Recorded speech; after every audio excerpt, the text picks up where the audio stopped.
5 cara tenang menyikapi orang yang membencimu tanpa sebab. Dalam hidup, kita akan dihadapkan dan dipertemukan dengan banyak orang. Saat bertemu orang yang baik dan menyenangkan, pastinya kita ikut akan merasa bahagia. Namun, ketika kita bertemu dengan orang yang membenci kita tanpa alasan, ini bisa membuat suasana hati kita jadi tak karuan. Sebelum makin emosi atau marah-marah menghadapi orang yang membenci kita tanpa alasan, ada sejumlah hal yang bisa kita lakukan agar tetap tenang dalam menyikapinya. Yang pertama, abaikan saja. Orang yang membencimu tanpa alasan biasanya ada masalah dengan hidupnya sendiri. Meladeninya hanya akan membuang-buang waktu dan energimu sendiri. Jadi, mending abaikan saja dirinya.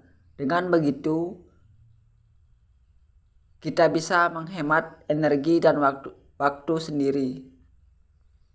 Yang kedua, bersikap lebih tegas. Kalau sikapnya dalam membencimu sudah kelewat batas, kamu bisa mencoba angkat bicara.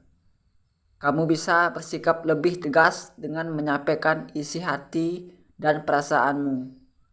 Dengan kamu berbicara dan mengutarakan rasa tidak nyaman, kamu bisa menunjukkan bahwa dirimu berhak diperlakukan dengan lebih baik. Yang ketiga, fokus dengan kebahagiaanmu. Kamu bisa tetap menampilkan kebahagiaanmu sendiri. Lakukan hal yang bisa membuatmu senang dan bahagia. Biarlah orang yang membencimu terus mencibur atau menyudutkanmu. Alihkan waktu dan energimu untuk menghadirkan energi baik untuk dirimu sendiri, sehingga kamu bisa tetap menikmati hidup dengan lebih baik. Yang keempat, ajak bicara empat mata. Orang yang membenci tanpa alasan mungkin hanya berani mengomentari atau menyudut melalui perantara.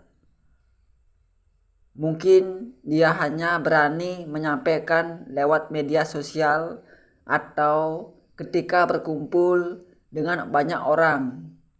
Di sini bisa dicoba ajak dia bicara empat mata. Ajakan bicara empat mata bisa menjadi hal yang cukup ditakuti olehnya. Dan ketika menunjukkan keberanian ini, dia bisa minder sendiri nantinya. Yang kelima, tidak usah ikut membenci. Sebenci apapun dia kepadamu, kamu tak perlu balik membencinya. Tak usah ikut membenci dirinya.